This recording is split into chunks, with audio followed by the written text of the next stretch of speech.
আমি তোমাদেরকে ইলেকট্রন বিন্যাসটা শিখালাম। এবার আমি রাসায়নিক বন্ধন, আমার যেটা পড়াবো আজকে বলেছিলাম, সেই রাসায়নিক বন্ধন পাঠে আমি চলে যাচ্ছি। রাসায়নিক বন্ধন বলতে আমরা জানি যে যখন একটা অণু গঠিত হচ্ছে, এটা অণু গঠনের জন্য মিনিমাম দুটো পরমাণু দরকার হয়। মিনিমাম, যেমন যে হাইড্রোজেন অণু, এখানে যে দুটো পরমাণু দরকার হচ্ছে, তাহলে একটা অণুর মধ্যে এরকম দুই বা ততোধিক পরমাণু যে বন্ধনের মাধ্যমে যুক্ত থাকে, যে অণুটাকে গঠিত করছে, সেই বন্ধনটাই হচ্ছে রাসায়নিক বন্ধন। তাহলে রাসায়নিক বন্ধন হচ্ছে একটা অণুর মধ্যে যে দুই বা ততোধিক পরমাণু যে বন্ধনের মাধ্যমে যুক্ত থাকছে, সেটাই হচ্ছে রাসায়নিক বন্ধন। এবং এই রাসায়নিক বন্ধনে এই যে পরমাণুটা অংশগ্রহণ করছে, এদের উদ্দেশ্যটা কি? না, উদ্দেশ্যটা হচ্ছে একটা পরমাণু রাসায়নিক বন্ধনে অংশগ্রহণ করার উদ্দেশ্য হচ্ছে এর বহিস্তম কক্ষে নিষ্ক্রিয় গ্যাসের চেহারা লাভের জন্য, নিষ্ক্রিয় গ্যাসের ইলেকট্রন বিন্যাস লাভের জন্য একটা পরমাণু সে রাসায়নিক বিক্রিয়ায় অংশগ্রহণ করছে এবং রাসায়নিক বন্ধনে অংশগ্রহণ করছে। এরকম রাসায়নিক বন্ধন আমরা জানি কত প্রকারের আছে। রাসায়নিক বন্ধন সাধারণত 3 প্রকারের হয়। রাসায়নিক বন্ধন একটা রাসায়নিক বন্ধন 3 প্রকারের হয়।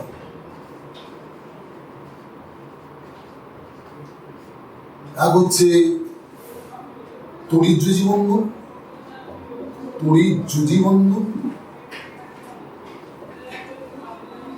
দুই হচ্ছে সমযোজী বন্ধন, তিন হচ্ছে অসমযোজী বন্ধন। আর এক প্রকারের বন্ধন আছে আমরা দেখতে পাই, সেটা হচ্ছে হাইড্রোজেন বন্ধন। এটা এক প্রকারের বন্ধন আছে। তো প্রধানত এই 3 প্রকারের আমরা পড়ব। কিন্তু এই যে বন্ধনটা গঠিত হতে পারে, একটা রাসায়নিক বন্ধন গঠিত হতে পারে কি কি উপায়? না, ইলেকট্রন গ্রহণ বর্জন করেও হতে পারে।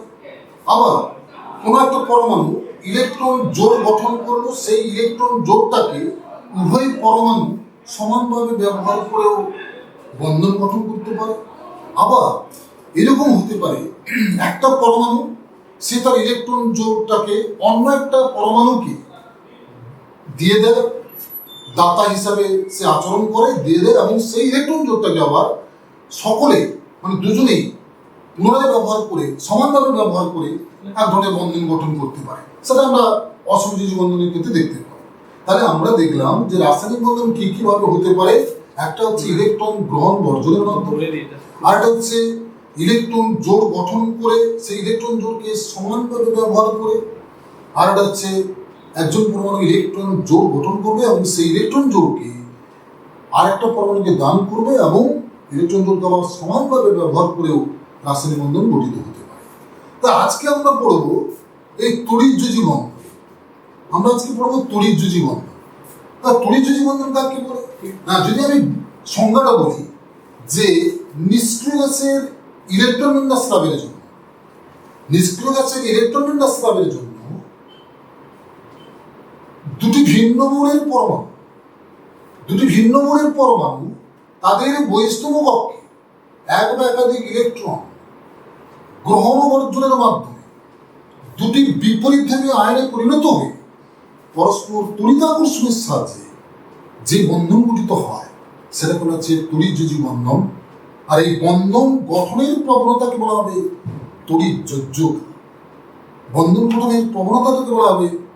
তড়িৎযোজ্যতা।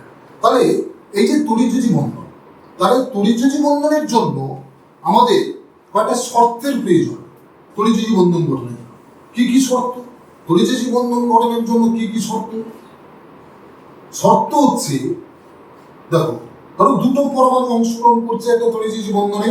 ধরো এবি একটা তড়িৎযোজী জৈব যদি হয়, এ মৌল আছে আর বি মৌল আছে, এর মধ্যে একজন হতে হবে ক্যাটায়ন, একজন অ্যানায়ন হিসাবে থাকে। তাহলে শর্ত হচ্ছে, প্রথমত হচ্ছে যারা ক্যাটায়ন হবে তাদের যোজ্যতা সাধারণত 1, 2, 3 হতে হবে। অর্থাৎ যে মৌলটা ক্যাটায়ন হিসেবে থাকবে তাদের যোজ্যতাটা কত হতে হবে? 1 2 3 হতে হবে। দ্বিতীয় 2 হচ্ছে না অ্যানায়ন, যে অ্যানায়ন হবে তড়িৎ যৌগের যে অ্যানায়ন হবে তার যোজ্যতা সাধারণত হবে 5 6 7। অর্থাৎ যোজ্যতা বলতে কি বলছি না তাদের যে মানে সেই রাসায়নিক বিক্রিয়ার সময়, রাসায়নিক বন্ধন গঠনের সময় কোনো মৌলের পরমাণু যে কটা ইলেকট্রন, যত সময় ইলেকট্রন গ্রহণ বা বর্জন করছে সেটি হচ্ছে তাদের যোজ্যতা। অর্থাৎ যে ক্যাটায়নের যোজ্যতা হতে হবে 1 2 3, অর্থাৎ ক্যাটায়নের বাইরের পক্ষে একটা দুটা তিনটা পর্যন্ত ইলেকট্রন থাকতে হবে। আর হচ্ছে অ্যানায়ন যে হবে তার হচ্ছে 5টা 6টা 7টা পর্যন্ত ইলেকট্রন থাকবে। অর্থাৎ অ্যানায়ন মানে সে ইলেকট্রন গ্রহণ করবে, ক্যাটায়ন মানে ইলেকট্রন বর্জন করবে। তাহলে এই হচ্ছে তাদের যোজ্যতা কক্ষে এইরকম ইলেকট্রন থাকতে হবে। তৃতীয়ত কি না তড়িৎ বন্ধনে যে পরমাণুটা ক্যাটায়ন হবে তার আয়নীয় বিভব খুব কম হতে হবে। তার আয়নীয় বিভবটা ক্যাটায়নের আয়নীয় বিভব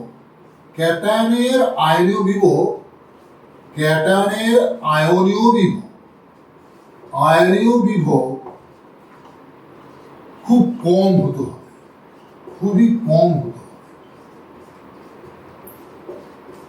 কারণ দেখো ক্যাটায়নের আয়নীয় বিভব যত কম হবে সে তত সহজে ইলেকট্রনটাকে সে বর্জন করে ক্যাটায়ন পরিণত হতে পারে। অর্থাৎ যে ক্যাটায়ন হবে সেই পরমাণুটার আয়নীয় বিভব, মানে যে ক্যাটায়ন হবে সেই পরমাণুর আয়নীয় বিভবটা, মানে অতিরিক্ত ক্যাটায়ন নয়, ক্যাটায়ন গঠনকারী পরমাণু, ক্যাটায়ন গঠনকারী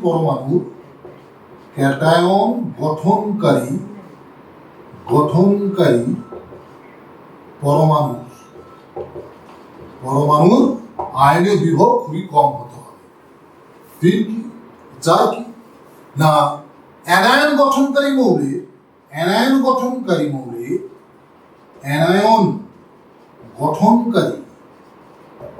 পরমাণু ইলেকট্রন আসক্তি বেশি হতে হবে, খুব বেশি হতে হবে। এই তাহলে দেখো আবার একবার বলছি, একটা তড়িৎ বন্ধন গঠনের শর্তগুলো হচ্ছে দেখো সাধারণত তড়িৎ বন্ধনে একজন ক্যাটায়ন হিসেবে আসবে, একজন অ্যানায়ন হিসেবে আসবে। যে ক্যাটায়ন আসবে সেই পরমাণু সাধারণত যোজ্যতাটা 1 2 3 হতে হবে। অ্যানায়ন যে গঠন করবে তাদের বাইরের পক্ষে 5টা 6টা 7টা ইলেকট্রন থাকতে হবে। ক্যাটায়নকারী পরমাণুর আয়নীয় বিভব খুবই কম হতে হবে যাতে সে সহজে ইলেকট্রনটাকে বর্জন করতে পারে। আবার অ্যানায়ন গঠনকারী পরমাণুর ইলেকট্রন আসক্তি খুবই বেশি হতে হবে, দিলে তড়িৎ বন্ধন গঠন করাটা খুব ইজিলি হবে। তড়িৎ বন্ধন গঠন মানে করতে খুবই ইজিলি হবে। এবারে দেখো আমি কয়েকটা তড়িৎ যৌগের মানে লুইস ডট গঠন আমি তোমাদেরকে দেখাচ্ছিলাম। লুইস ডট গঠন তোমাদের ধরো তোমাকে বললো একটা তড়িৎ যৌগ তার লুইস ডট গঠন দেখা কিরকম। ধরো মনে করো CaCl2 একটা তড়িৎ যৌগ, এর লুইস ডট গঠন কিরকম হবে দেখো। তাহলে এখানে আছে ক্যালসিয়াম আর ক্লোরিন, দুটো ক্লোরিন আছে। তাহলে একটা ক্যালসিয়াম, তার বাইরের পক্ষে ইলেকট্রন আমরা জানি কি না 2 8 8 2, অর্থাৎ বাইরের পক্ষে দুটো ইলেকট্রন আছে। বাইরের পক্ষের ইলেকট্রনটাই হচ্ছে রাসায়নিক বিক্রিয়া অংশগ্রহণ করে, প্লাস Cl দুটো আছে, দুটো Cl আছে। আমরা জানি Cl এর বাইরের পক্ষে ইলেকট্রন যেহেতু 17, 7টা ইলেকট্রন আছে।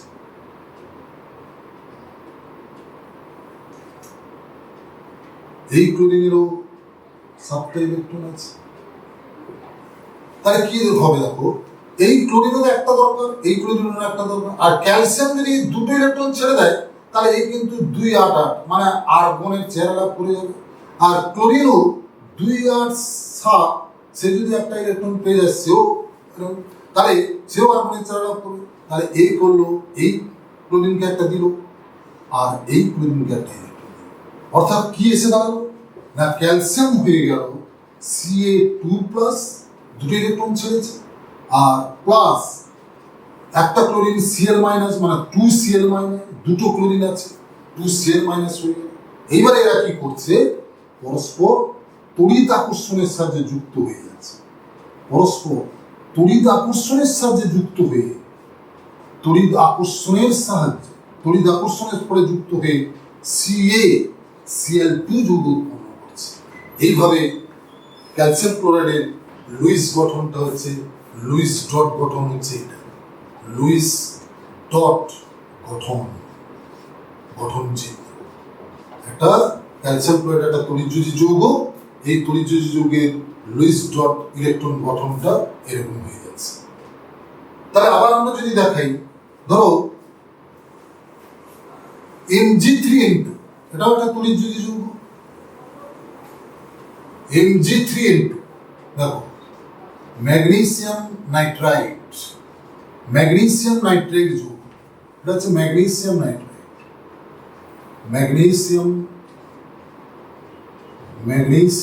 নাইট্রাইট, এটাও একটা তড়িৎযোজী যৌগ। এই ম্যাগনেসিয়াম নাইট্রাইটের যদি আমি ইলেকট্রনিক গঠনটা দেখাই, কিরকম না, ম্যাগনেসিয়াম এরকম সজ্জিত করে নিতে হবে, plus nitrogen plus magnesium plus nitrogen plus magnesium. এই এবার দেখো ম্যাগনেসিয়াম আমরা জানি কি 12, অর্থাৎ 2 আর 2, অর্থাৎ বাইরের কক্ষে কটা ইলেকট্রন আছে, দুটো। আমি ম্যাগনেসিয়ামের ইলেকট্রনটাকে এইভাবে প্রকাশ করি, দুটো আছে। নাইট্রোজেনের আমরা জানি 7, অর্থাৎ 5টা ইলেকট্রন আছে। প্রতিটা নাইট্রোজেনের বাইরের কক্ষে 5টা ইলেকট্রন।